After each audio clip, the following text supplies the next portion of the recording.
तो अक्सर हम बहुत चीज़ों को वक्त पे नज़रअंदाज करते हैं। हालांकि अगर हम उन चीज़ों को नज़रअंदाज ना किया होता वक्त पे, हमारी ज़िंदगी में कुछ और ही होता। फ्रेंड्स, लास्ट ईयर मैंने एक एमसीक्यू प्रैक्टिस सेट बनाया था related to finance account assistant. ये प्रैक्टिस सेट इकोनॉमिक्स के रिलेटेड था, जिसमें मैंने लगभग 20 क्वेश्चन कवर किए थे। हालांकि मेरी जो एक्सपर्टीज़ है वो इकोनॉमिक्स में ही है। ये वीडियो अराउंड 1 घंटे का था, जिसमें मैंने 20 एमसीक्यू डिस्कस किए थे। मैंने उस वक्त वीडियो बनाया था कि ताकि मैं ये जो आपका सिलेबस है फाइनेंस अकाउंट असिस्टेंट का, वो उस वीडियो में लगभग पूरा कवर हो जाएगा। तो उस वक्त मैंने ये कोशिश की थी कि एटलीस्ट 5 क्वेश्चंस आपके इस प्रैक्टिस सेट से आने चाहिए। बट मेरी मेहनत रंग लाई जब फाइनेंस अकाउंट असिस्टेंट के 8 क्वेश्चंस इस सेट से आए थे, डायरेक्टली और इनडायरेक्टली, इधर फ्रॉम डिस्कशन और फ्रॉम एमसीक्यू डायरेक्टली। अफसोस ये होता है कि वो जो वीडियो मैंने बनाया था उसमें सिर्फ 400 व्यूज़ थे। अब मैंने सेम वीडियो अपलोड किया फिर से विद लिटिल मॉडिफिकेशंस। अगर आप लोगों को यकीन ना होगा तो आप मेरे प्ले लिस्ट से वो वीडियो देख सकते हो, जो आपको मिलेगा JKSSB MCQ प्ले लिस्ट में, या उसकी भी लिंक आपको डिस्क्रिप्शन में मिलेगी, ताकि आपका डाउट क्लियर हो जाएगा। फर्दर मेरा ये जो वीडियो है कि आप तक पहुंचाने का यही मकसद है कि आपको इससे ज़्यादा लाभ मिलना चाहिए। उसमें और भी MCQs मैंने कवर किए हैं, लाइक अकाउंटेंसी के भी हैं, उसमें साइनस जी के हैं, तो आपके लिए काफ़ी हेल्पफुल रहेंगे। आप देख सकते हो सारे के सारे एमसीक्यू, ताकि फ्यूचर में आपको फिर से पछताना ना पड़ेगा। डिस्क्रिप्शन में सारे लिंक्स अवेलेबल होंगे, आप वहाँ पर डायरेक्ट देख सकते हो। आई होप दिस टाइम आप इस वीडियो को पूरी कंसंट्रेशन के साथ देखोगे विदाउट स्किपिंग, ताकि आपको इससे फ़ायदा मिलेगा। इसमें मैंने बहुत सारा जो इकोनॉमिक्स का लगभग सिलेबस है वो डिस्कस किया in discussion with the help of MCQs. और एमसीक्यूज़ भी मैंने काफ़ी मेहनत से बनाए, काफ़ी कठिन एमसीक्यूज़ हैं विद मल्टीपल आंसर्स। तो आई होप आप इस प्रैक्टिस सेट से बहुत कुछ आपको सीख। Welcome to my YouTube channel cadet कपशोल। Today we have a practice set third that is on economics. Guys, the practice set is mind blowing. It will let you know about the dangers of your preparation. If you are new on my channel, so do subscribe and hit the bell icon so that whenever I upload new video, you will get notification immediately. Friends, I have already uploaded two practice sets, one on computer and another on GK with special reference to Jammu and Kashmir. If you have not watched them, please watch them. You will feel difference. Link will be in description.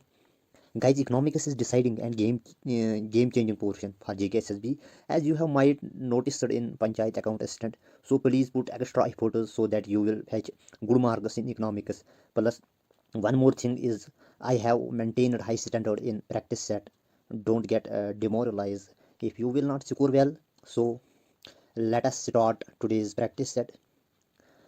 Before going to main contents of video, let me start today's discussion with quote. Right दोस्तों, coat is here. तो मैं हमेशा discussion coat से ही start करता हूँ। Today I have a quote with that I would share with you. Don't stop when you are tired. Don't stop when you are tired. Stop when you are done. Right दोस्तों, I hope you will get motivation. It's a long journey, so enjoy this journey, but don't compromise with your studies. Be consistent with dedication. Inshallah you will get through success. So let us discuss today's practice set that is on economics. तो दोस्तों, economics के आपके 10 question आएंगे, but I hope आप ज़्यादा से ज़्यादा score करोगे उसमें। दोस्तों, taken your syllabus under consideration, I framed this MCQ set after covering each and every line of your syllabus. So please pause video before going to answer the question, and please share your score with me. In this way I will also judge whether it was a practice set the moderate level or it was extreme level. Please share your score in comment section. तो आप कंजूसी कर रहे हो score share करने में।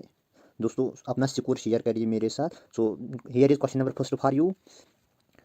The scope of monetary policy depends on. दोस्तों, आपके सिलेबस में एक लाइन है monetary and physical policy, and I think most important topic in the economics is monetary and fiscal policy. After studying each and every part of economics, so ultimately the goal is monetary and fiscal policy. Here you have a question on monetary policy. मैं आपका ज़्यादा time नहीं कहूँगा, तो video भी ज़्यादा लंबा होगा, सो हम जल्दी से इसको डिस्कस कर देंगे. यहाँ पे आपके दो statement, statement first and statement second, दो स्टेटमेंट्स हैं और तीसरा भी है. आपको चूज़ द करेक्ट करना है. इन तीनों स्टेटमेंटों से आपको करेक्ट स्टेटमेंट चूज करना होगा। तो मॉनेटरी पॉलिसी के रिलेटेड तीनों के तीनों स्टेटमेंट हैं। Here statement number first, the level of monetisation of the economy, यानी जो स्कोप्स है मॉनेटरी पॉलिसी के वो डिपेंड्स करते हैं level of monetary policy of the economy, level of development, तो लेवल ऑफ एम्प्लॉयमेंट। तो आपका आंसर क्या है? पॉज करिए वीडियो को और आंसर दीजिए। तो दोस्तों इसका आंसर है यानी सी। दोस्तों इसका आंसर भी हम अच्छे से डिस्कस कर लेंगे, क्योंकि ओवरऑल अगर आपके डाउट्स होंगे तो इसका प्रैक्टिस सेट का तो यही मोटिव होना चाहिए कि आपके डाउट्स क्लियर होने चाहिए। तो जो भी मैं यहाँ पे डिस्कस कर रहा हूँ उसको आप अच्छे से सुनिए, तो आपके बहुत सारे डाउट्स और लूप होल्स कवर हो जाएंगे। तो यहाँ पे मॉनेटरी पॉलिसी जो है आपकी, आपने पहले से ही इसके टूल्स वगैरह आपने याद रखे होंगे, I hope so. But here the question is different, scopes आपको बताने होंगे डिपेंडेंस, यानी मोनेटाइजेशन, लेवल ऑफ। आंसर 1 और 2 ही है, क्योंकि जो स्कोप्स हैं मॉनेटरी पॉलिसी की, तो अगर आपके मोनेटाइजेशन अच्छे से होगी, दैट मीन्स मोनेटाइजेशन क्या होगी कि इकानमी में जो मॉनेटरी है यानी मनी सप्लाई है that is penetrated wholly and solely. तो बार्टर सिस्टम कहीं पे भी नहीं होगा, यानी बार्टर सिस्टम मीन्स कोमोडिटी, हम एक कोमोडिटी, अगर यहाँ से टमाटो कोई देगा यहाँ से हम आलू देंगे, that is called the barter system. अगर ऐसा सिस्टम होगा then scope of monetary policy is limited. ठीक है दोस्तों, क्योंकि monetary policy overall is all about money supply, right. तो जब बार्टर में ट्रेड होगा तो इसके स्कोप कम होते हैं, लिहाजा it depends on level of monetisation. अगर मोनेटाइजेशन अच्छी खासी होगी तो मॉनेटरी पॉलिसी के काफ़ी चांसेस बनते हैं कि वो सक्सेसफुल हो जाएगी। तो दूसरा है level of development of financial market. हाँ दोस्तों, अगर आपका फाइनेंशियल मार्केट स्ट्रांग होगा obviously it would be helpful for monetary policy, क्योंकि जो मॉनेटरी पॉलिसी होती है it depends upon the financial institution. क्योंकि आपने एक उसमें एक इंस्ट्रूमेंट पढ़ा होगा, यानी tool of open market operation, open market operation. ठीक है दोस्तों, तो जो ओपन मार्केट ऑपरेशन हैं इनमें कुछ सिक्योरिटीज़ होती हैं, यानी securities buying and selling of securities होता है ओपन मार्केट ऑपरेशन, तो एब्जॉर्व और inject liquidity in the economy. ठीक है दोस्तों, ये पॉसिबल तभी होगा जब आपके पास इतना वेल एस्टेब्लिश्ड फाइनेंशियल मार्केट होगा, then only it is possible इसका जो मॉनेटरी पॉलिसी का स्कोप बढ़ जाएगा। ठीक है दोस्तों, ये आपको समझ आया होगा, क्योंकि अगर मार्केट में यानी सिक्योरिटीज़ ही एक्सेप्टेबल नहीं होंगी तो how could a monetary policy be successful. ठीक है दोस्तों, तो level of employment, no it never depends on the level of employment, क्योंकि उसको इसके साथ कुछ भी नहीं है। ठीक है दोस्तों, तो ये हो गया आपका आंसर 1 और 2, ओनली 1 और 2 आर करेक्ट है। आई होप आपने अच्छे से इसको समझा होगा, तो मैंने काफ़ी ट्राई किया आपको अच्छे से मैं इसको समझाऊँ। तो दोस्तों नेक्स्ट क्वेश्चन है कि द मॉनेटरी पॉलिसी अफेक्ट्स, यानी मॉनेटरी पॉलिसी किन चीज़ों को अफेक्ट करते हैं? प्रोडक्शन को, कंजप्शन, सेविंग, इन्वेस्टमेंट, यानी आपके 4 स्टेटमेंट्स हैं, तो चूज द करेक्ट आंसर, यानी first second, first second third, all of the above. तो दोस्तों आपका आंसर क्या है? तो इसका आंसर है डी पार्ट, यानी part D, all of the above. हर एक जो भी यहाँ पे दिया गया है ये इफेक्ट होती है, प्रोडक्शन, कंजप्शन एंड सेविंग। तो let me explain little bit, तो यहाँ पे ज़्यादा डिस्कस नहीं हो सकता है क्योंकि वीडियो लंबा हो जाएगा, तो still I will try. Production पे तो इफेक्ट करेगा, क्योंकि जब भी मॉनेटरी पॉलिसीज़ यानी उनकी जो बैंक रेट्स या ओपन मार्केट ऑपरेशन, बाकी बाकी CRR, SLR, तो ये जब चेंज होते हैं तो ओबियसली ये इम्पैक्ट करते हैं सेविंग एंड इन्वेस्टमेंट। इन्वेस्टमेंट पे इफेक्ट होगा, सेविंग पे भी होगा। इन्वेस्टमेंट पे कैसे? क्योंकि जब बैंक रेट कम होगी तो आपका जो बैंक रेट होगा कम, यानी आपको लोन सस्ते दाम में मिल जाएगा। तो अगर आपका लोन सस्ते दाम में मिल जाएगा तो you will expand your business, आपकी प्रोडक्शन बढ़ जाएगी, क्योंकि आप ज़्यादा से ज़्यादा लोन यानी कमर्शियल बैंक से लाओगे, then only you will extend your production. तो सेविंग में भी सेम है, क्योंकि आप सेविंग, जब आपकी सेविंग ज़्यादा होगी तो सेविंग अगर ज़्यादा होगी तो ओबियसली आप क्या करोगे? कंजप्शन कम, then only you can increase your saving. दोस्तों ये सिंपल है। तो इस तरह से ये चारों के चारों इफेक्ट होते हैं। आई होप आपने अंडरस्टैंड किया होगा। तो come to the next question. तो दोस्तों यहाँ पे नेक्स्ट क्वेश्चन है क्वेश्चन नंबर 3, दैट इज़, तो स्टैंडर्ड अच्छी खासी हैं, तो अगर आपका नहीं आ रहे हैं ज़्यादा भी तो स्टिल आप इस वीडियो को एंड तक ज़रूर देखिए, क्योंकि आपको बहुत सारे क्वेश्चन मिलेंगे, बहुत सारे डाउट्स आपको क्लियर होंगे यहाँ पे। तो मेरा कोशिश यही है कि I will not ask you some the questions that are simple like what is GDP. So everyone knows. So what is the fun of asking these questions? No, the motive of the practice should be to acknowledge your mistakes and your loopholes, right? So here I am trying best to let you know the dentist of your preparation, where you are lacking, where you need more efforts. So this is the motive, and बहुत सारे questions ऐसे भी हैं जो आपने नहीं सुने होंगे, बट बिकॉज मैंने ये इसको डेलिबरेटली एक हाई स्टैंडर्ड का रखा है। तो लास्ट टाइम आपने देखा होगा पंचायत में उन्होंने अच्छा खासा स्टैंडर्ड रखा था, सो दैट इज़ वाई मैंने भी इसमें अच्छा स्टैंडर्ड रखा, क्योंकि ये जो इकोनॉमिक्स है उन्होंने बहुत core as well as Indian economy उन्होंने रखी है। तो in this way the scope of asking question is very big, domain उनका सब ज़्यादा बन रहा है, तो they can frame question from anywhere. So please work hard for this economic portion. It will be the game changer in your preparation. So here next question is objectives of monetary policy are. दोस्तों objectives यहाँ पे 3 statements हैं, price stability, economic growth, social justice. तो यहाँ से आपको choose करना होगा आंसर। ठीक है दोस्तों, तो आपका आंसर क्या है इसमें? तो इसका आंसर क्वेश्चन नंबर 3 का है डी, यानी ऑल ऑफ द अबव। तो ऑब्जेक्टिव इसके मॉनेटरी पॉलिसी के जो है प्राइस स्टेबिलिटी, हाँ दोस्तों प्राइस स्टेबिलिटी है, इकोनॉमिक ग्रोथ भी है, तो सोशल जस्टिस। प्राइस स्टेबिलिटी आपको पता ही है, तो प्राइसेस इंक्रीज होती हैं, why? Because of increase in liquidity. जब भी इकोनॉमी में ज़्यादा पैसे होंगे तो प्राइसेस ज़्यादा होंगे। ठीक है दोस्तों, so to reduce the prices are to make a price stable, जो आरबीआई क्या करता है कि ओपन मार्केट ऑपरेशन, तो उसके पास बहुत सारे टूल्स हैं to absorb this liquidity, to absorb this additional money, like open market operation. Open market operation है, उसके पास बैंक रेट है। तो अगर उसको एब्जॉर्व करनी होगी लिक्विडिटी, ये क्या करेगा? ओपन मार्केट ऑपरेशन में बाई करे या सेल करे? जी दोस्तों, तो ये क्या करेगा? डी जी, बाई तो नहीं करेगा, ये सेल करेगा। ओपन मार्केट जो सिक्योरिटीज़ होंगी तो उनको ये सेल करेगा, ताकि जो भी एडिशनल मनी इकॉनमी में है वो एब्जर्व हो जाए। तो अगर उसको लिक्विडिटी कम करनी होगी, ताकि प्राइसेस को कंट्रोल करना होगा, प्राइसेस को कम करना होगा, तो उसको क्या करना होगा कि जो भी बैंक रेट है उसको थोड़ा इंक्रीज़ करना होगा। ठीक है दोस्तों, हाँ दोस्तों, ये आपको याद रखना कि प्राइसेस इज डायरेक्टली, यानी प्राइसेस इफेक्ट होते हैं चेंज इन मनी सप्लाई। हाँ दोस्तों, मनी सप्लाई चेंज होगी तो इट इफेक्ट्स प्राइस, यानी मनी सप्लाई अगर ज़्यादा होगी, लोगों के पास ज़्यादा पैसे आएंगे, तो लिहाजा प्राइसेस इंक्रीज होगी। मनी सप्लाई कम होगी, अगर मनी सप्लाई कम होगी, लोगों के पास परचेजिंग पावर कम होगा, दैट मीन्स प्राइस क्या? प्राइस फॉल होंगे। आई होप आपको ये समझ आया होगा। अब इकोनॉमिक ग्रोथ, तो इकोनॉमिक ग्रोथ का है या दोस्तों, यानी अगर बैंक रेट हम कम करेंगे, बैंक रेट अगर फाल होगी, तो जो भी लोन होंगे वो सस्ते होंगे। The producers will feel that now they are getting loan at concession rate or at low rate, तो they will approach to the bankers, and with this they will extend their production. तो production increase होगी तो economic growth होगी। ठीक है दोस्तों, आपको समझ आया होगा। तो next is the social justice. Little bit question confusing है दोस्तों, थर्ड क्वेश्चन का, यानी all of the above. Obviously ज़्यादा से ज़्यादा अगर स्टूडेंट ने पढ़ा होगा तो ही विल मार्क ए, यानी फर्स्ट एंड सेकंड, क्योंकि इसमें थर्ड भी है। Let me explain why third is also. तो यहाँ पे मॉनेटरी पॉलिसी में एक चीज़ होता है, उसमें प्रियॉरिटी सेक्टर लैंडिंग भी होती है। तो कुछ सेक्टर्स प्रियॉरिटी सेक्टर लैंडिंग होती है, लाइक एग्रीकल्चर होता है, हाउसिंग होती है, रूरल डेवलपमेंट। ठीक है दोस्तों, सैनिटेशन। तो ये कुछ सेक्टर्स हैं जिनमें बैंक्स को, यानी एट सब्सिडाइज रेट पे लोन देना होगा एट 4% लाइक दैट। तो इसमें हो गया, ये हो गया जस्ट सोशल जस्टिस हो गई। ठीक है दोस्तों, तो क्वेश्चन नंबर 4 है, which among the following is an instrument of fiscal policy? कौन कौन सा इसमें इंस्ट्रूमेंट ऑफ फिस्कल पॉलिसी? आपने पढ़ी होगी फिस्कल पॉलिसी। तो आपका आंसर क्या है इसमें? 4 का डी है, यानी दोस्तों सारे के सारे है, एक्सपेंडिचर भी है, रेवेन्यू, टैक्सेशन एंड डेट। ये सारे की, इसमें मुझे ज़्यादा एक्सप्लेनेशन की ज़रूरत भी नहीं होगी, क्योंकि ये तो डायरेक्ट क्वेश्चन है। अब मैंने ये रखा है इसलिए क्योंकि ये चारों के चारों आपको याद रखने होंगे। ठीक है दोस्तों, तो हमारा नेक्स्ट क्वेश्चन है, the variables that were affected by fiscal policy. दोस्तों यहाँ पे क्वेश्चन नंबर 5 है कि यहाँ पे कुछ वेरिएबल्स हैं जो फिस्कल पॉलिसी से अफेक्ट होते हैं। पहला आपके पास है personal private disposable income, consumption expenditure, export and import. आपको यहाँ से चूज़ करना होगा कौन सा आंसर है इसमें। तो क्या है आपका आंसर 5 क्वेश्चन का? तो क्वेश्चन नंबर 5 का आंसर है डी, यानी ऑल ऑफ द अबव। दोस्तों फिस्कल पॉलिसी से हर एक वेरिएबल अफेक्ट होगा ऑब्वियसली। पहला हमारा है डिस्पोजेबल इनकम। हाँ डिस्पोजेबल इनकम, क्योंकि जब आपका जो इनकम टैक्स लगेगा तो it effect your disposable income. Disposable income क्या होगी कि जो आपके हैंड में रेडी होगी, यानी to buy or sell something, like no to purchase something, जो रेडी होगी आपके हाथ में आफ्टर डिडक्टिंग टैक्सेस। तो अगर फिस्कल पॉलिसी से, तो डिस्पोजेबल इनकम पे इफेक्ट पड़ जाएगा। ठीक है दोस्तों, तो कंजप्शन पे भी पड़ेगा। अगर डिस्पोजेबल इनकम चेंज होगी तो कंजप्शन भी अकॉर्डिंगली एडजस्ट होगी, राइट। तो एक्सपोर्ट इंपोर्ट पे भी होगा, क्योंकि इंपोर्ट्स में टैरिफ्स हम लगाते हैं, इंपोर्ट ड्यूटीज़, कस्टम ड्यूटीज़। ठीक है दोस्तों, इंपोर्ट्स एक्सपोर्ट्स पे हाँ इफेक्ट पड़ रहा है, that means answer is D. तो now we have next question, that is question number 6। Question number 6 दोस्तों, थोड़ा जो ये पेपर मैंने सेट किया है, तो कंसेप्चुअल ज़्यादा है। अगर आपने अच्छे से पढ़ा होगा तो obviously you will be able to answer maximum question. अगर आपने इसमें 22 क्वेश्चन हैं, अगर if you have scored 15 marks, तो अगर आपने 15 मार्क्स इसमें स्कोर किया, still your preparation is good, still I can say. ठीक है दोस्तों, तो क्वेश्चन नंबर 6 है यहाँ पे।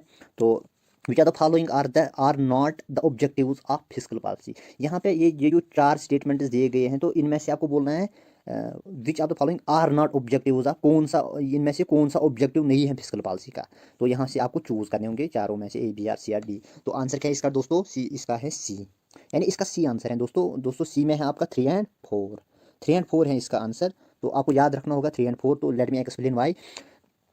तो दोस्तों इकोनॉमिक ग्रोथ फिस्कल पॉलिसी का ऑब्जेक्टिव होता है, ये तो हर किसी को पता है। ठीक है दोस्तों, तो दोस्तों रिसोर्स मोबिलाइजेशन, हाँ ऑब्वियसली तो ये तो फिस्कल पॉलिसी का, क्योंकि मोबालाइज रिसोर्सेज ओवरऑल जो भी फाइनेंशियल रिसोर्स होते हैं वो तो मोबालाइज होते हैं with the help of fiscal policy, क्योंकि जो भी फिस्कल पॉलिसी होती है कि उसके पास जितने भी फाइनेंशियल रिसोर्स होते हैं they are allocated in among various ministries, this called resource mobilisation. Increase unemployment, हाँ दोस्तों ये बताइए आपकी फिस्कल पॉलिसी अनएम्प्लॉयमेंट इंक्रीज करेगी? नहीं, ये तो डिक्रीज करेगी। उसका ऑब्जेक्टिव ये रहेगा न कि increase, that means this one is incorrect. तो रिड्यूस इक्वलिटी, नहीं, इक्वलिटी तो हमें यानी हमें रिड्यूस इनइक्वलिटी करनी थी, नहीं ये तो गलत। In this way 3 and 4 are wrong, that is why answer is C दोस्तों। तो इसके बाद आपका क्वेश्चन नंबर 7 है मैच द फॉलोइंग स्टेटमेंट। तो मैंने डाइवर्सिटी रखी है क्वेश्चन में, तो मैंने I put lot of labour and time to frame these tricky as well as important question for you. दोस्तों अगर आप मेरे चैनल पर पहली बार आए हो तो please do subscribe and friends के साथ भी इसको शेयर करिए, क्योंकि in this way you will compare yourself with those who are preparing for this exam for long time. अगर उनके साथ आप इसको शेयर करोगे, उसका भी स्कोर पूछोगे, उसने इसमें कितना किया, आपका कितना हो रहा है, तो you will be able to compare yourself as compare to your friends. तो आपको थोड़ा बूस्ट मिलेगा अगर आपने कम प्रिपरेशन की हुई, अगर आपका स्कोर कम आ रहा है तो आपको कम से कम ये पता लगेगा कि मेरे फ्रेंड ने ज़्यादा स्कोर किया, तो I have to do something for this economics. ठीक है दोस्तों, जैसे इसको शेयर करिए। तो हमारे पास क्वेश्चन नंबर 7 है, दैट इज एक साइड से आपका मार्केट है, दूसरी साइड से आपका इंडिफरेंस करंट। दोस्तों इंडिफरेंस करो का यानी एक लाइन है वहाँ पे, तो लास्ट टाइम भी उन्होंने एक क्वेश्चन पूछा था, तो that was really a high standard question. तो मैंने यहाँ पे लाइक आपके इसमें 4 क्वेश्चन बन रहे हैं, ठीक है दोस्तों। तो ये है स्टैंडर्ड इस MCQ सेट का। तो आपको मैच करना है दोस्तों, क्या है आपका आंसर, तो कर लीजिए पहले इसको मैच पास करके। हाँ दोस्तों 7 का आपका आ रहा है ए पार्ट, यानी ए इसका आंसर। पहले का यानी परफेक्ट सबस्टिट्यूट इंडिफरेंस करो, आपने पढ़ी होगी, तो it is the locus of points that gives the equal level of satisfaction to the consumer. अगर थोड़ा लिटिल बिट मैं यहाँ पे बनाऊँ एक्स कोमोडिटी वाई, तो indifference curve is like this is a normal shape of indifference curve, ठीक है दोस्तों, IC इसको हम बोलते हैं। तो अब ये तो नॉर्मल गुड्स जब होते हैं तब ये आपकी इंडिफरेंस करो बनती है। But when you have perfect substitutes, अगर आपके परफेक्ट सबस्टिट्यूट्स हैं लाइक परफेक्ट सबस्टिट्यूट क्या है, tea and coffee, perfect substitute हाँ tea and coffee, tea and coffee, अगर आपके ये परफेक्ट सबस्टिट्यूट्स होंगे एक साइड से टी दूसरे से, तो आपकी जो इंडिफरेंस करो होगी that will be straight line, ठीक है। अगर यहाँ से टी यहाँ से काफ़ी लेंगे तो इसका जो स्लोप होगा कांस्टेंट, ठीक है दोस्तों, याद रखना स्लोप इसका कांस्टेंट होगा। और मार्जिनल रेट ऑफ सबस्टिट्यूशन भी साथ में ही यहाँ पर बताऊंगा, वो भी कांस्टेंट होगी, कांस्टेंट याद रखना ये कांस्टेंट होगी, क्योंकि मार्जिनल रेट ऑफ सबस्टिट्यूशन क्या हो गई कि अगर हम यहाँ से यहाँ तक जाएंगे हम कितना सेक्रीफाइस करेंगे। Let me draw another diagram here.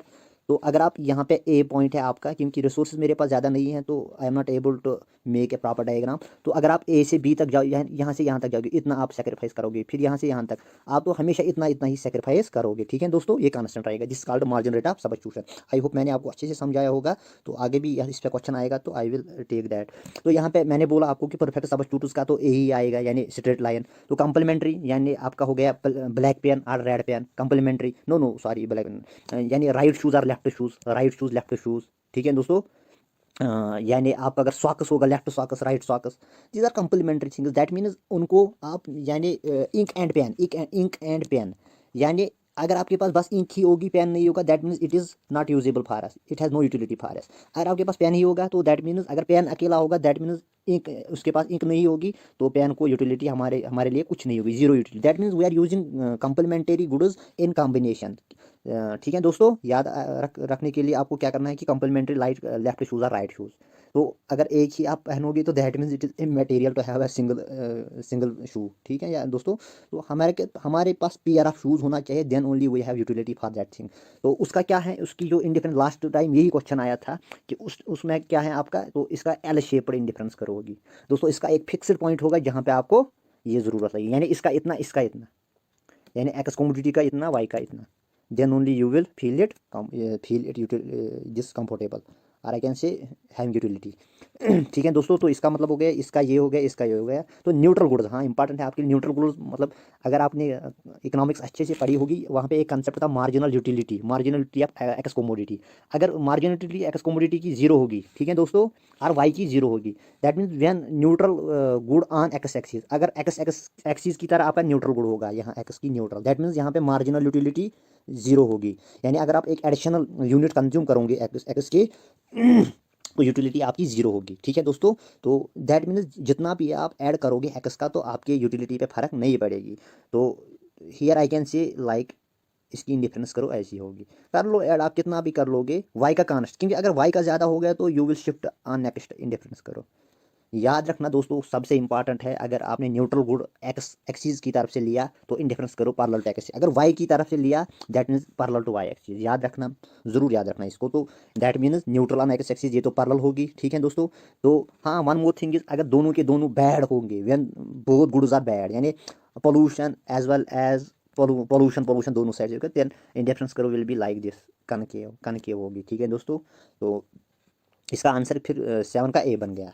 तो 4 क्वेश्चन कम से कम मैंने इंडिफरेंस का पूरा चैप्टर यहाँ पे ही कवर कर लिया।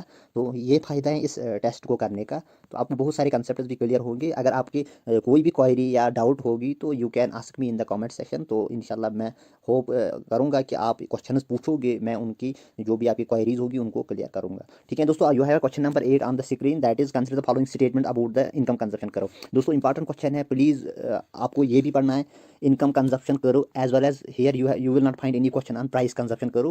Please have a look about this PCC curve as well as ICC curve. Here I will explain little bit PCC. चलो थोड़ा पीसीसी का भी मैं यहाँ पे जिक्र करूँ।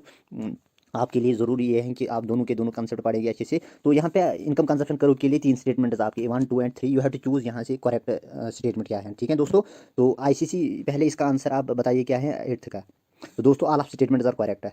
तो जो भी ये it is a locus of point joining successive consumer equilibrium as income changes. हाँ दोस्तों, अगर आपके पास ये है यहाँ पे, तो ये है आपकी बजट लाइन। यहाँ पे बजट लाइन पे आपका एक यहाँ पे ऐसे एक इक्विलिब्रियम होगा। तो जब व्हेन इनकम चेंजेस तो ये आपका शिफ्ट हो जाएगा, यहाँ पे भी आपका एक इक्विलिब्रियम पॉइंट होगा, क्योंकि हर एक बजट लाइन पे अपना अपना इक्विलिब्रियम पॉइंट होता है। तो लेट अस कंसीडर वो यहाँ पे है। तो जब नेक्स्ट टाइम फिर से इनकम इंक्रीज होगी यहाँ पे भी, तो ये जो सक्सेसिव इक्विलिब्रियम्स होती है, ये जो successive equilibriums on different budget lines, इसको हम बोलते हैं, ये जो करो बन गई है यहाँ पे, ये हो गया आईसीसी। दोस्तों याद रखना, ये हो गया आईसीसी। लिहाजा हाँ ये ठीक है, locus of point of successive. तो वी कैन डिराइव एंजल करो। हाँ दोस्तों, एंजल करो जरूर याद रखना, इंपॉर्टेंट पॉइंट है एंजल। एंजल करो से हम, एंजल करो क्या होती है, ये होती है कि अगर यहाँ से यहाँ पे आप एक साइड से आप इनकम लोगे, दूसरी साइड से आप गुड क्वांटिटी या गुड लोगे, तो ये इनकम और क्वांटिटी के दरमियान जो रिलेशन है यही है एंजल करो, ये होगी एंजल करो, ठीक है दोस्तों।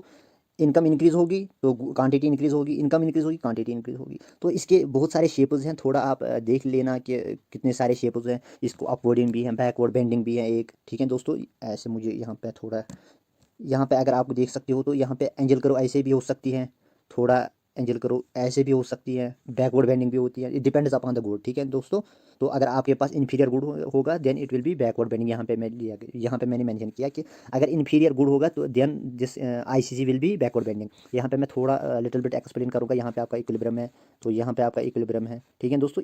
ऐसे आपका आएगा एंजल करो, ये ICC, sorry ICC income consumption करो, ठीक है दोस्तों। आई होप आपने ये अच्छे से अंडरस्टैंड किया होगा। तो little bit let me tell you little bit about price consumption curve also. तो याद रखना ज़रूर, एग्जाम में क्वेश्चन आएगा ज़रूर इंशाल्लाह। तो यहाँ पे ये जो इस वक्त अगर प्राइस, यानी अगर प्राइस चेंज होगा, citral budget line also shifters, यानी अगर ऐसे एक कमोडिटी का प्राइस चेंज होगा तो इसमें शिफ्ट आता है ऐसे। तो यहाँ पे भी एक इक्विलिब्रियम होगा, यहाँ पे भी, यहाँ पे इनको आप ज्वाइन कर लो, ये हो गया प्राइस कंजप्शन करो। इनकम कंजप्शन में इनकम चेंज होती है, प्राइस कंजप्शन में प्राइस। जब एक गुड का प्राइस चेंज होता है दैट मीन्स इट टिल्ट होता है, इसमें थोड़ा रोटेट एक ही साइड से होती है, ठीक है दोस्तों। तो हमारा क्वेश्चन नंबर 9 है, consider following statement about consumer equilibrium. Consumer equilibrium basic statement हैं दोस्तों। अगर कुछ भी नहीं आएगा आपको ये ज़रूर आना चाहिए। तो यहाँ पे मैंने ट्रिकी क्वेश्चन डाला आपके लिए। यहाँ पे consumer is at equilibrium where demand is equal to supply. हाँ दोस्तों, ये दिस इज योर सप्लाई करो, ये होगी आपकी, that is your demand curve, equilibrium price is here, quantity here and price. आया समझ। तो देख लीजिए आप क्वेश्चन क्या है, कंज्यूमर इज, हाँ इक्विलिब्रियम यहाँ पे है, ये वाला स्टेटमेंट ठीक है। As the price increases above the equilibrium prices supply overtakes demand. हाँ जब भी यहाँ पे, अगर आप यहाँ से ये है इक्विलिब्रियम प्राइस, अगर थोड़ा ऊपर जाओगे तो यहाँ पे देख लीजिए आप, यहाँ पे देखो यहाँ तक ही डिमांड है, तो सप्लाई यहाँ तक है, that means supply overtakes demand, ये भी ठीक है। तो with the demand supply we can determine consumer equilibrium.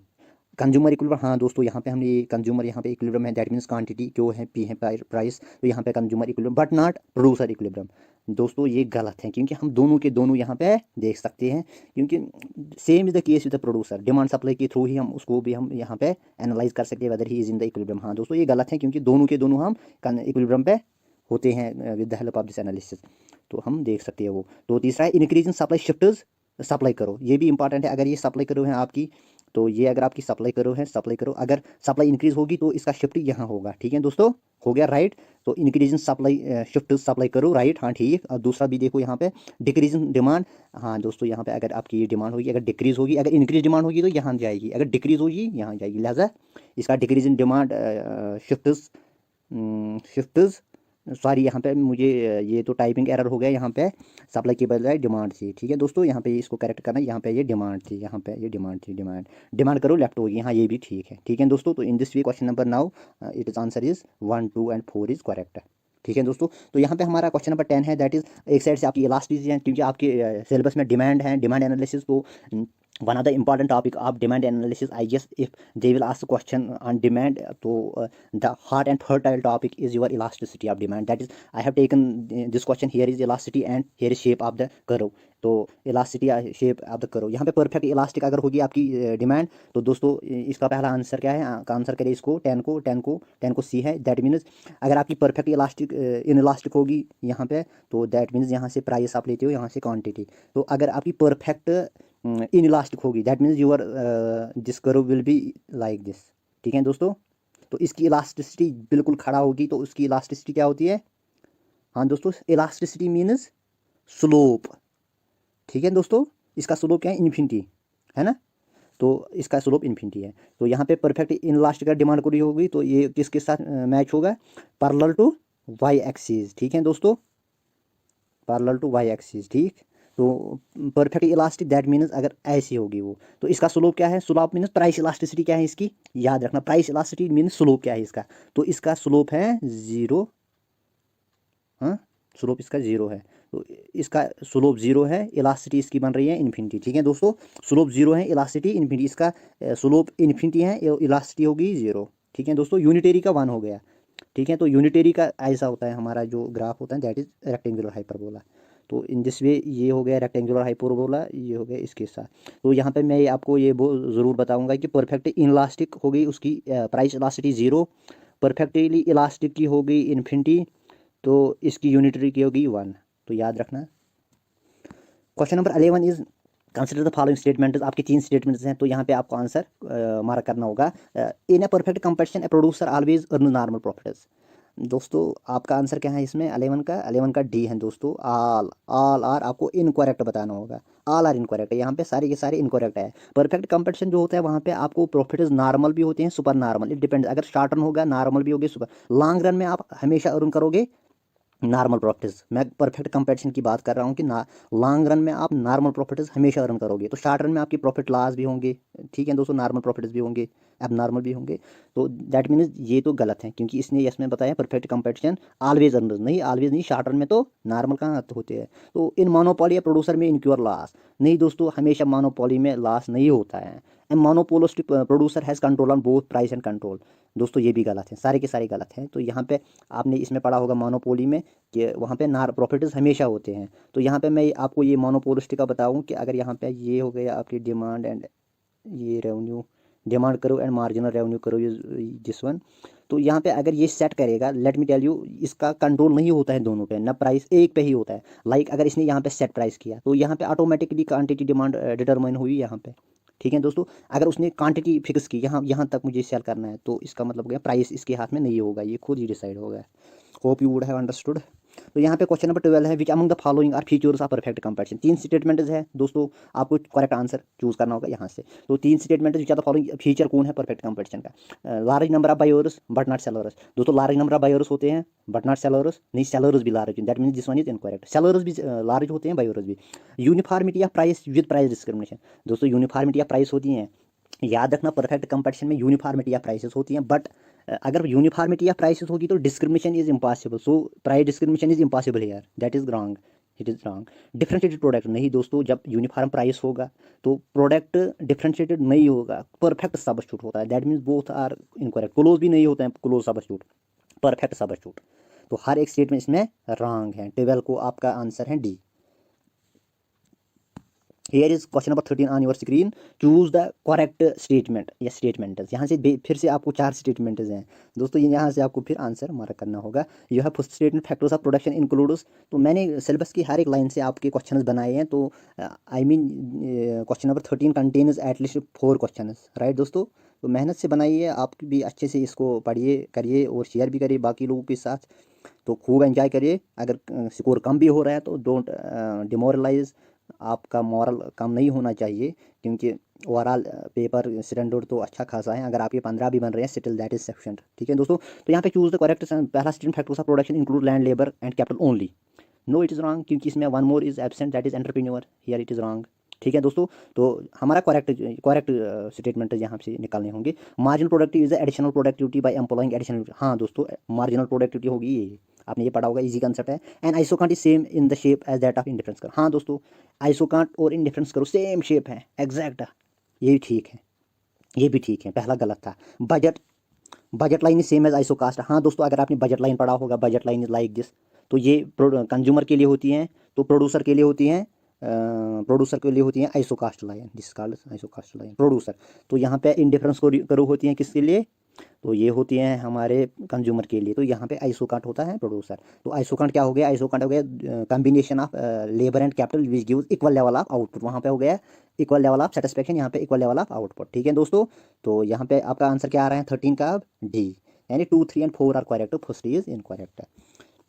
काफ़ी अच्छे से मैं समझ ये आपको एक्सप्लेन कर रहा हूँ, आप भी थोड़ा अपने बुक्स पे अगर आपका डाउट रहेगा तो you can refer to your standard books. तो यहाँ पे क्वेश्चन नंबर 14 है, consider the following statements, higher indifference curve gives higher level of satisfaction but lower isoquant gives lower production. दोस्तों हाँ, अगर आपका यहाँ पे एक इंडिफरेंस करो है, ये आपकी लेवल ऑफ सेटिस्फेक्शन 10 देगी, तो जो हायर होगी वो आपको 20 दोगी, हाँ दोस्तों ये ठीक है पहला, यानी इसका पहला इतना तो ठीक है। अब इसमें थोड़ा और है, but lower isoquant give lower production, हाँ दोस्तों अगर आइसोकांट ये एक 100 यूनिट देगा, हायर देगा 200, लवर देगा 15, हाँ ये भी ठीक है, that means this one is correct. Marginal rate of technical substitution decreases as we move down along the same isoquant. दोस्तों अगर आपके पास ये आइसोकांट है, दोस्तों अगर आपके पास ये आइसोकांट है, ये मान लीजिए आपके पास आइसोकांट है, तो आप जो इंडिफरेंस करो एनालिसिस होती है वहाँ पर हम सिंपली बोलते हैं मार्जिनल रेट ऑफ सब्स्टिट्यूशन, यहाँ पे बोलते हैं हम इंडिफरेंस करो में नहीं, आइसोकांट में हम बोलते हैं marginal rate of technical substitution, बस उसमें कंसेप्ट बिल्कुल सेम है, डिटो सेम, तो डोंट वरी। तो यहाँ पे भी सिंपल, अगर आप यहाँ से यहाँ तक जाओगे, देख लीजिए यहाँ से यहाँ तक आप कितना सेक्रीफाइस करोगे, इसका इतना हमने सेक्रीफाइस किया, इसका इतना, तो अगर आप यहाँ से आप यहाँ तक गए, कितना सेक्रीफाइस किया, इतना। हाँ दोस्तों अगर आपकी शेप आइसोकांट की ये होगी कन्वेक्स टू ऑरिजिन होगी, इसमें ये डिमिनिशिंग होगी, ठीक है दोस्तों। तो marginal rate of technical substitution will always be diminishing in convex. अगर आपका ये ऐसा होगा डिफरेंस ये, तो आपका जो होगा ये हो गया increasing, marginal rate of technical substitution will be increasing in case of concave. तो अगर आपका ये स्ट्रेट लाइन होगी आइसोकांट, तो ये हो गया कांस्टेंट होगी, ठीक है दोस्तों। तो इन दिस वे ये तो आपने बोला ठीक है, ये भी अब ठीक ही है, ठीक है। तो budget line shift when price of both commodities changes in equal, हाँ दोस्तों बजट लाइन जो होगी, अगर ये बजट लाइन एक तो इनकम से भी शिफ्ट होती है, अगर आपकी इनकम इंक्रीज हुई ये शिफ्ट होगी। दूसरा अगर आपकी प्राइसेस यानी एक्स या वाई यहाँ से हैं, अगर इनके प्राइसेस इक्वल प्रपोर्शन में इंक्रीज या डिक्रीज हुई, तो अगर इंक्रीज हुई तो शिफ्ट होगी बाहर, अगर इक्वल प्रपोर्शन में डिक्रीज हुई तो अंदर यहाँ, ठीक है दोस्तों। तो अगर अनइक्वल प्रपोर्शन में होगी, like we have original budget line like this, तो अगर अनइक्वल यानी ज़्यादा, अगर ज़्यादा एक्स कोमोडिटी का प्राइस ज़्यादा इंक्रीज होगा, तो वाई का भी इंक्रीज हुआ but less as compare to Y, फिर इसमें थोड़ा लिटिल बिट स्लोप में चेंज आएगी, ये चीज़ आपको याद रखना होगा, ऐसे नहीं ऐसे, ठीक है दोस्तों। तो सारे के सारे जहाँ जो भी मैं यहाँ पे बता रहा हूँ, दीज पॉइंट्स आर इंपॉर्टेंट, ठीक है दोस्तों। तो इसका मतलब क्या हो गया, 14 का आंसर क्या बन रहा है आपका, तो हमें बोलता है चूज अ इनकरेक्ट, दोस्तों ये भी करेक्ट निकला, ये भी इनकरेक्ट, इसमें क्या है, नन इज इनकरेक्ट, यानी सी इसका आंसर है। तो now you have question number 15, consider the following statements according the Ricardo theory है आपके सिलेबस में, तो इससे भी मैंने क्वेश्चन लाया, क्योंकि क्वेश्चन सिंपल भी नहीं है बट मॉडरेट लेवल का है। According to Ricardian theory rent acquire to land only, Ricardo बता रहे हैं कि आपका रेंट सिर्फ लैंड से ही आएगा, तो as said by modern theory, दोस्तों उसमें फिर एडिशन है मॉडर्न थ्योरी का। तो रिकार्डो की जो थ्योरी थी वो थोड़ा मॉडिफाई की थी मॉडर्न थ्योरी ने। तो ये बोल रहा है कि रिकार्डो ने बोला था कि rent arises only from land, as said by modern theory, जैसा कि मॉडर्न थ्योरी ने भी बोला था, that means both have common meaning. तो ये ठीक है दोस्तों, ये गलत है, क्योंकि रिकार्डो ने बोला था लैंड लैंड से ही रेवेन्यू ये रेंट आएगा, सॉरी रेंट आएगा सिर्फ only for land, but the modification of modern theory adds one two two more factors of, like उसने बोला लैंड से भी आ सकता है, कैपिटल से भी, बिल्डिंग से भी। हाँ दोस्तों, तो हर rent arises in every ways, ये तो मॉडर्न थ्योरी ने बोला। दूसरा स्टेटमेंट, दैट मीन्स पहला स्टेटमेंट हमारा गलत बन रहा है। According to the Ricardo rent arises due to scarcity of land, तो रिकार्डो ने बोला था स्कार्सिटी, नहीं दोस्तों, उसने बोला था difference in fertility.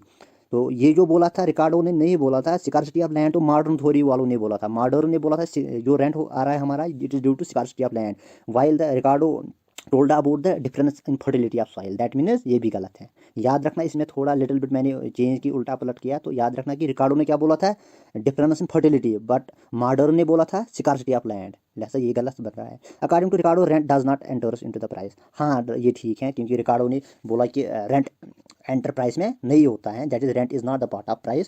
So in this 15 question number 15 का आपका बन रहा है ओनली सी इज करेक्ट है। ठीक है दोस्तों, आई होप आपको अच्छे से अंडरस्टैंड किया होगा आप लोगों ने। तो here is question number 16, consider following statement. दोस्तों आरबीआई का आपके सिलेबस में आरबीआई का टॉपिक है, तो मैंने यहाँ से क्वेश्चन लिया एमपीसी कमेटी। तो अगर आपके पास ये, अगर आपने अभी तक इसके बारे में नहीं सुना, तो यहाँ पर मैं आपको बता रहा हूँ ये एमपीसी कमेटी है। आपका 16 का आंसर क्या है, तो यहाँ पे दो स्टेटमेंट है, आपको चूज करना है यहाँ से कौन सा करेक्ट है। दोस्तों 16 का आंसर है ओनली वन इज करेक्ट, यानी एमपीसी कमेटी जो थी on it is made on the basis of Arijit Patel committee. तो इसमें 6 मेंबर्स हैं, ये ठीक है, हाँ 6 मेंबर्स हैं। हेडेड बाई फाइनेंस, नहीं दोस्तों, ये जो गवर्नर होता है आरबीआई का, वो हेड कर रहा है इसको, नॉट फाइनेंस मिनिस्टर। ठीक है दोस्तों, तो आगे चलेंगे question number 17, consider the following statement, यानी फंक्शंस ऑफ आरबीआई के बारे में आपकी इतने 5 स्टेटमेंट है यहाँ पे। तो विच among the following is incorrect, यानी इनकरेक्ट कौन सा इसमें, यानी जो फंक्शन नहीं होगी आरबीआई की। बैंकर टू गवर्नमेंट, हाँ दोस्तों बैंकर हैं। एक्सचेंज मैनेजमेंट, हाँ दोस्तों ये है, बट नॉट कंट्रोल, ये गलत है, हाँ कंट्रोल भी कर रहा है, that means this is not the function of RBI. इतना था पहले, एक्सचेंज मैनेजमेंट था बट नॉट कंट्रोल, ये नहीं कंट्रोल भी करता था। क्रेडिट कंट्रोल, हाँ एक फंक्शन है। कस्टडियन ऑफ फॉरेन रिजर्व, ये भी है। Making physical policy, no it is the job of finance minister, that is government. तो इसका जो जॉब है framing monetary policy, that means you have statement 2 and 5 incorrect, answer is C, 17 का सी है दोस्तों। नाउ क्वेश्चन नंबर 18, तो यहाँ पे क्वेश्चन कंसिडर फॉलोइंग, फिर से आपकी 3-4 स्टेटमेंट है, यहाँ से चूज़ करना है करेक्ट, करेक्ट आपको चूज़ करना है यहाँ से दोस्तों। आपको लिबरलाइजेशन एक टॉपिक है वहाँ पे, तो मैंने सोचा आपके लिए कुछ डाइवर्सिटी लेके आया हूँ। यहाँ पे 4 स्टेटमेंट अलग, बिल्कुल डिफरेंट दोस्तों। यहाँ पे पहला statement, under new industrial policy 1991 removal of mandatory convertibility class. तो जो 1991 जो इंडस्ट्रियल पॉलिसी थी, तो उसने ये रिमूवल ऑफ मैंडेटरी क्लास वहाँ पे लगाया है उस पॉलिसी में। तो दोस्तों आंसर क्या है आपका, तो पहले इसका आंसर सुनिए आप, 18 का डी है, यानी 2 and 4 स्टार करेक्ट है। हमें क्या बोलना है, हाँ हम लोगों का बोलना, हाँ फर्स्ट इज करेक्ट है, क्योंकि दोस्तों क्या होता था, अगर आपकी फर्म होती है तो ओबियसली जो भी प्रोडक्शन सेक्टर है they are financed by the banking sector से ये यानी जो कर्जा लेते हैं बैंकिंग सेक्टर से, प्रोडक्शन सेक्टर बैंकिंग सेक्टर से कर्जा लेता है। ठीक है दोस्तों, उसके लिए उसको ब्याज चुकाना पड़ता है। तो इसमें क्या होता है, ये जो फाइनेंशियल इंस्टीट्यूशन ये आसानी से इसको लैंड करता था, यानी फर्म को। तो अब उसको ये रिपे भी करना होता है along with interest. Obviously sometimes the situations arises so that the production sector और the industry are not in a position to repay this debt. तो ये जो फाइनेंशियल सेक्टर या बैंकिंग सेक्टर या जहाँ से भी उसने लोन लिया होगा, तो उसको बता रहा था जो मैंने आपको लोन दिया था इसको आप इक्विटी में चेंज करो, क्योंकि इक्विटी अगर इसकी होगी इस प्रोडक्शन सेक्टर में या इंडस्ट्री में, तो इसका दबदबा बन जाएगा बोर्ड ऑफ डायरेक्टर्स, यानी ये डिसीजन ले सकता है। ठीक है दोस्तों, तो ये उनके लिए ये थ्रेट था बिफोर 1991, उनके लिए एक थ्रेट था, क्योंकि उनका ओवरटेक होता था, इंडस्ट्री का ओवरटेक होता था, कॉर्पोरेट यार और आई कैन से the from banking sector, bank या कोई भी फाइनेंशियल इंस्टीट्यूट जो भी था, जो भी उसके लिए कर्जा प्रोवाइड करता था, तो दैट वाज टेकिंग ओनरशिप। ठीक है दोस्तों, ये उनके लिए थ्रेट। अब ये रिमूव किया था, अब ये जो न्यू पॉलिसी थी उसने इसको रिमूव किया था, नहीं you can not take equity if you have granted loan to this industry, right. ठीक है दोस्तों, ये तो ठीक बन गया। ठीक है दोस्तों, ये ठीक है। Competition act 2021 made competition commission of India, हाँ दोस्तों जो competition commission of India it was made under competition act 2021। पहले तो हमारे पास था MRTP एक्ट 1969, याद रखना 1969 था। ठीक है, ये इसमें कुछ प्रोविजन थे that was actually hindering the growth of our economy, क्योंकि यहाँ पे कुछ उन्होंने कुछ लिमिट रखा था, आई थिंक 500 करोड़। तो उनका कुछ रेस्ट्रिक्शंस थे, अप्रूवल लाना था, तो दैट वाज एक्चुअली हम्परिंग और इकॉनमी। तो फिर नया कंपटीशन एक्ट, हाँ ये ठीक है। Post liberalisation there was no surplus on current account. Post liberal यानी 1991 के बाद हमारे जो बैलेंस ऑफ पेमेंट होता है, एक तो होता है उसमें करंट अकाउंट, ठीक है दोस्तों, करंट अकाउंट और कैपिटल अकाउंट। तो करंट अकाउंट में आपका होता है ट्रेड एंड सर्विसेज, ठीक है दोस्तों। यहाँ पे होता है आपका कैपिटल लाइक बारोइंग्स, ठीक है, लोन, कमर्शियल बारोइंग्स इसमें आते हैं। तो ये बोलता है कि पोस्ट लिबरलाइजेशन के बाद नो सरप्लस, करंट अकाउंट में आपका सरप्लस नहीं था। नहीं दोस्तों, हमारा था। इनफैक्ट 2001 से 4 तक, यानी 2-3 साल तक हमारा सरप्लस था। याद रखना, सरप्लस था, लिहाजा ये गलत है। उसने बोला कभी नहीं था। रिसेंटली भी हमारा जो करंट अकाउंट था इसमें सरप्लस आया ड्यू टू कोविड-19, क्योंकि हमारे मैक्सिमम जो हमारे इंपोर्टर्स थे वो कम हो गए, बंद हो गए। That major portion, that is we are importing oil, that is a major part of our import. जब ऑयल ही बंद हो गया तो हमारा जो करंट अकाउंट है उसमें सरप्लस आ गया recent, that is this one is incorrect. Import cover is defined as a number of dollars borrowed from IMF to import necessary goods. तो इम्पोर्ट कवर यहाँ पे बता रहा है, ये तो डिफाइन हो रहा है कि आपने कितने डॉलर बारो किए IMF से, so that we can import necessary goods. नहीं दोस्तों, इम्पोर्ट कवर हो गया कि आपके पास कितना फॉरेन एक्सचेंज होगा, so that you can import import goods from other countries, ठीक है दोस्तों। तो कितना टाइम तक, अगर आप मतलब इस करंट रेट से अगर आप इंपोर्ट करोगे, कितने टाइम तक ये जो आपके रिजर्व्स हैं ये तो बिल्कुल आपके डिप्लीट हो जाएंगे। तो 14 मंथ्स, समटाइम्स 18 मंथ्स, ठीक है, 2 ईयर्स। तो that is called import cover. तो दोस्तों आपका आंसर क्या बन गया 18 का? डी।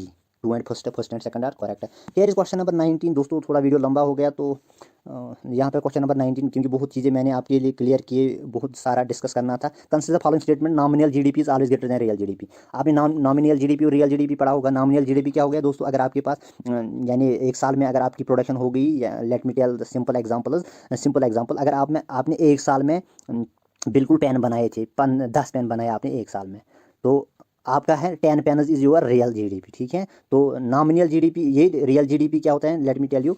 तो रियल जीडीपी क्या होता है कि हम एक बेस ईयर यहाँ पे फ्रेम करते हैं। तो अगर 10 जो पेनज हमने प्रोड्यूस किए उस वक्त उनके जो मार्केट प्राइस था दैट वाज 5, ठीक है। आपका रियल जीडीपी उस बेस ईयर प्राइस में, बेस ईयर में 10 × 5 कितना हो गया?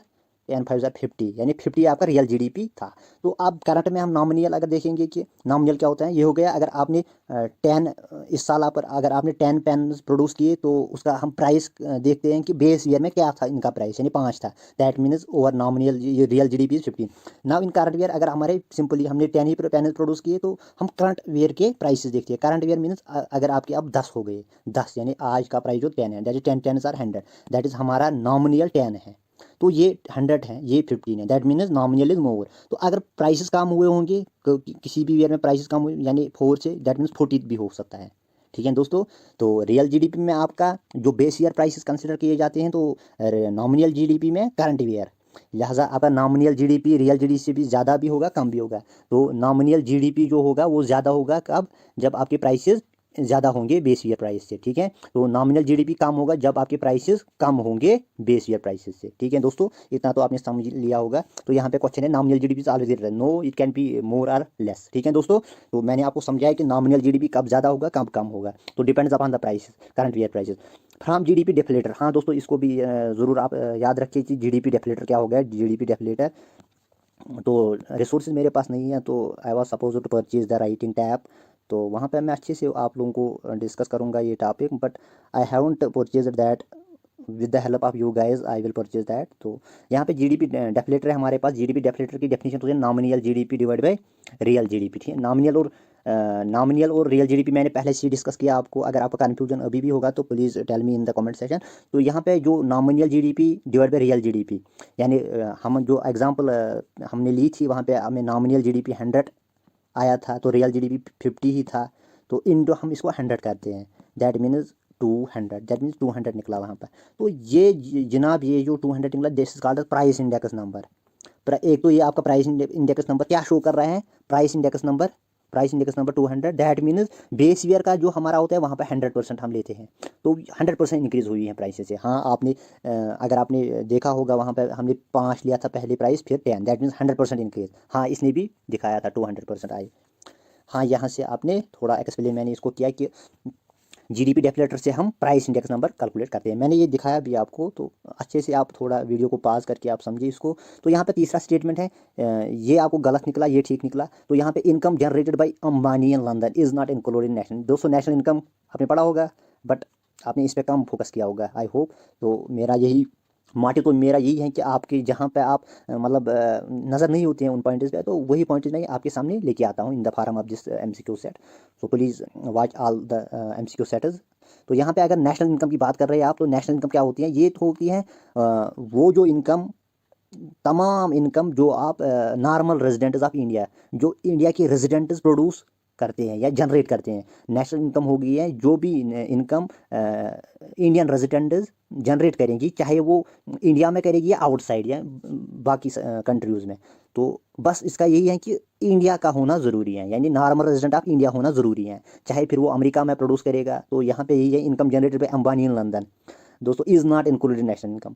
तो मैंने यही बोला कि नेशनल इनकम में चाहे आपका जो नॉर्मल रेजिडेंट है, जहाँ भी वो ये इनकम जनरेट करेगा, तो that is counted in national income. तो here it is incorrect, count तो हो जाएगी क्योंकि अनिल अंबानी हमारा ही सिटीज़न है, नॉर्मल सिटीज़न है हमारा। तो चाहे वो लंदन में प्रोडक्शन करेगी या इनकम जनरेट होगी लंदन या USA में, तो that will be counted in national income. It is wrong दोस्तों। साथ ही साथ में आपके लिए यहाँ पे थोड़ा डाउट आपको होगा, तो यहाँ पे मैंने वन मोर स्टेटमेंट भी रखा, MNCs ऑफ USA, यानी MNC of USA operating in India. जो भी MNC USA में होगी, ऑपरेट कहाँ कर रही? इंडिया में, it is production is counted in national income. उसकी इनकम नेशनल इनकम में काउंट की। मैंने अभी आपको बोला था जो नेशनल इनकम होगी उसमें हम बस जो भी नॉर्मल रेजिडेंट्स ऑफ इंडिया होंगी, तो इनकम जो भी जनरेट होगी थ्रू दिस NRI, जिस नॉर्मल रेजिडेंट ऑफ इंडिया, तो वो हम GDP में, ये नेशनल इनकम में काउंट करते हैं। लाइक अगर आपका सिटीज़न चाहे वो अमेरिका में होगा, प्रोडक्शन या उसकी फैक्ट्री वहाँ होगी, तो that is a part of our national income. अगर अब MNC यानी कोका कोला, अब USA की कोका कोला यहाँ पे ऑपरेट करती है, ठीक है दोस्तों,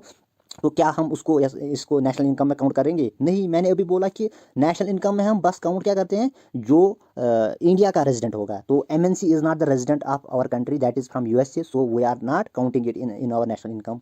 that is not the part of our national income, but it is the part of GDP। But it is the, क्योंकि GDP में क्या होता है, नेशनल इनकम में आपके जो इनकम होगी वो जनरेट होगी through your normal residents of India, ठीक है दोस्तों। तो GDP में क्या होगी, तो here the incomes are counted which are generated within the domestic territory, ठीक है दोस्तों अगर आपके पास ये इंडिया का मैप है, लाइक अगर आपके पास ये इंडिया है, तो चाहे यहाँ MNCs USA की होंगी या इंडिया की होंगी, तो जो भी इस इंडिया में, इंडिया बाउंड्री में जो भी इनकम जनरेट होगी through non residents or residents, we are counting them in GDP, यानी डोमेस्टिक ग्रास डोमेस्टिक प्रोडक्शन में, not in national income. NNP हो गया नेशनल इनकम, इस पे हम उसको काउंट नहीं करते हैं, ठीक है दोस्तों। तो आपका आंसर क्या आ गया 19 का? तो 19 का आंसर हो गया B, only statement second is correct है, ठीक है दोस्तों। आई होप आपका डाउट क्लियर हुआ होगा। तो here is question number 20, read the following statements. आपके पास 3 स्टेटमेंट्स है, तो यहाँ से आपको आंसर करना होगा। यहाँ पे net retained earning of resident companies abroad is included in net factor income from abroad. दोस्तों आपने अगर GDP GNP वगैरह आपने पढ़ा होगा, वहाँ पे हम एक चीज़ पढ़ते हैं कि net income earned from abroad, ठीक है दोस्तों। तो इसमें कुछ पार्ट्स होते हैं, क्या क्या इसमें होता है? तो एक तो होता है नेट रिटेनड अर्निंग क्या होगी, इसके जो पार्ट्स, मतलब हम इनको ही ऐड करते हैं। तो लेट मी राइट हियर, यहाँ पे नेट इनकम अर्नड अब्रॉड, इसके कुछ पार्ट्स होते हैं, लाइक नेट रिटेनड अर्निंग, जो यहाँ पे मैंने रखा है प्लस। तो यहाँ पे कंपनसेशन ऑफ एम्प्लॉयज़ भी होती है। तो 2-3 पार्ट्स है, आप इसको देख लीजिए। तो यहाँ पे मैंने यही रखा कि net income retained earning of resident companies abroad is included in net factor income. हाँ अभी मैंने ये बोला, हाँ ठीक है, ये ठीक है। तो हमें इनकरेक्ट बोलना है, याद रखना, यहाँ पे इनकरेक्ट हमने बोलना है। GDP increase is always increase welfare. GDP increase होना that means welfare increase, no, क्योंकि GDP इंक्रीज होगा अगर हम like if we produce alcohol and cigarettes, still we can increase over GDP, but the welfare will decrease, right? So that means this is wrong. Corporate saving and taxes are components of national income, हाँ, but not of personal income. हाँ दोस्तों ये ठीक है, corporate saving जो और taxes हैं part of national income है, याद रखना। तो only statement second is incorrect, यही हमें इनकरेक्ट ही यहाँ पे पिक करना था। तो 20 का C हो गया। तो यहाँ पे हमारा 21 क्वेश्चन है, consider the following statements. 3 statements फिर से दिए गए हैं, तो यहाँ पे आपको आंसर करना है करेक्ट, मगर करेक्ट बोलना है आपको। यहाँ पे economic growth is qualitative while economic development is quantitative. क्या लगता है आपको दोस्तों इसका आंसर होगा? इसका आंसर है B, यानी 2 and 3 इज करेक्ट, ये गलत है, क्योंकि इकोनॉमिक ग्रोथ जो होती है this is not qualitative, it is quantitative. क्योंकि आप इकोनॉमिक ग्रोथ होगी कि how much you produce in a year. That means अगर आपने 10 क्विंटल प्रोड्यूस किए या 12 quintal, that means it is quantitative not qualitative. But जो economic development that is not quantitative, that is qualitative. क्योंकि economic development as per your perspective is different, in your angle it is different. तो एक बोलेगा कि हम developed हैं, एक बोलेगा हम अंडर डेवलप्ड हैं, एक बोले हर एक आदमी का अलग अलग परसेप्शन होता है डेवलपमेंट को देखने का। That means this is qualitative, economic development is qualitative and economic growth is quantitative. तो ये स्टेटमेंट रॉन्ग है आपका। तो economic growth is value neutral. हाँ, इकोनॉमिक ग्रोथ वैल्यू न्यूट्रल, क्योंकि अगर आपने प्रोड्यूस किया 10 quintal, that means you can not से आई हैव प्रोड्यूस 11 क्विंटल। तो वैल्यू इसमें आप, हाँ अलबत्ता इकोनॉमिक डेवलपमेंट वैल्यू न्यूट्रल होगा, क्योंकि एक बोलेगा हाँ ये तो डेवलप्ड है, दूसरा बोलेगा नहीं ये अंडर डेवलप्ड है। That means economic growth value neutral है। ठीक है दोस्तों, एंड इकोनॉमिक डेवलपमेंट क्या है, वैल्यू वैल्यू बाय एसेट। ठीक है दोस्तों, तो ये वाला ठीक है, पहला गलत है, दूसरा ठीक है। Economic development is always positive. ठीक है दोस्तों, हाँ इकोनॉमिक डेवलपमेंट हमेशा पॉजिटिव होगी, and while economic growth can be positive as well as negative. हाँ दोस्तों, क्योंकि कोविड के दौरान आपने देखा होगा कि हमारी -23% ग्रोथ थी, हो गई ये नेगेटिव। तो लास्ट ईयर 7% ग्रोथ थी, दैट वॉज पॉजिटिव। हाँ ये ठीक है। तो इन दिस वे आपका आंसर क्या बना 21 का बी, यानी 2 3 इज करेक्ट है। तो बहुत सारे डाउट्स मैंने हर एक डाउट पे आपके क्वेश्चंस बनाए, statement, so that you will get well aware about your doubts. तो यहाँ पे हाँ इंपॉर्टेंट, सबसे इंपॉर्टेंट क्वेश्चन, क्योंकि आपका ग्रोथ का तो वहाँ पे एक लाइन है, growth and undeveloped economy something like that. तो दोस्तों अगर आपको, तब भी मैंने ये यहाँ पे डायरेक्ट स्टेटमेंट रखा, क्योंकि ये क्वेश्चन अक्सर बेशतर मैंने एग्जाम में देखा है। Kuznets, read the following statements आपको करनी है। Kuznets is hypothesis also called inverted U shaped. जो क्यूजनेट की एक हाइपोथेसिस है that is like U shaped, क्योंकि उसने बोला कि पहले स्टेज अगर जब आपका डेवलपमेंट का पहला स्टेज होगा तो वहाँ पे इनइक्वालिटी आपको इंक्रीज होगी, फिर एक टाइम आएगा वहाँ पे कांस्टेंट रहेगी, फिर लास्ट स्टेज होगा डेवलप्ड स्टेज, वहाँ पे डिक्रीज होगी इनइक्वालिटी। जैसा इंडिया में अभी हम इस स्टेज में हैं तो हमारी इनइक्वालिटी बढ़ रही है। अब फिर इसमें तो यूएसए में इतनी ज़्यादा इनइक्वालिटी नहीं है, क्योंकि उन्होंने ये दो स्टेजेस क्रॉस किए हैं। Now they are in the third stage, that means वहाँ पे इनइक्वालिटी डिक्रीज होती है। ठीक है दोस्तों, तो ये है ठीक। ठीक है दोस्तों, तो गिनी कोफिशिएंट आपने पढ़ा होगा दोस्तों। Gini coefficient that means zero, zero means 0 और 1 के बीच होता है गिनी कोफिशिएंट। तो अगर 1 होगा दैट मीन्स कंप्लीटली इनइक्वालिटी। हाँ दोस्तों, जब 1 होगा इट इज़ कंप्लीटली इक्वालिटी। तो आपको याद ऐसे इसको रखना है कि 1 मीन्स एक ही के पास वैल्थ है। ठीक है दोस्तों, तो 1 मीन्स एक ही के पास वैल्थ है। ठीक है दोस्तों, 0 मीन्स हर किसी के पास, सर्कल में हर किसी के पास वैल्थ है। तो 1 मीन्स एक ही के पास वैल्थ है, दैट मीन्स अगर गिनी कोफिशिएंट 1 होगा तो कंप्लीट इनइक्वालिटी, ये भी ठीक है दोस्तों। वहाँ पे एक स्टेटमेंट था कि कैरेक्टरिस्टिक्स ऑफ अनडेवलप्ड इकोनॉमी, यहाँ पे मैं उसका स्टेटमेंट भी लाया था, तो आपके लिए यहाँ पे उसका स्टेटमेंट भी है। That means poverty, dualistic economy, disguised unemployment and technology poor are characteristics of, हाँ ये कैरेक्टरिस्टिक्स हैं अंडर डेवलप्ड इकोनॉमी की। That means all are correct D. तो thank you for watching. If you have enjoyed video please like share and subscribe. Friends, आप लोग share like और subscribe करने में कंजूसी कर रहे हो, तो please forward it to your friends. अगर आपके पास व्हाट्सएप ग्रुप होगा, फेसबुक ग्रुप होगा, तो उसमें आप शेयर करें, तो शेयर करने से कुछ कम नहीं होगा। तो इन दिस वे अगर आप फ्रेंड्स के साथ भी इसको शेयर करोगे तो आपको भी पता लगेगा wire I am standing presently. आपको अगर ज़्यादा प्रिपरेशन करनी होगी तो वो आपको पता चल ही जाएगा।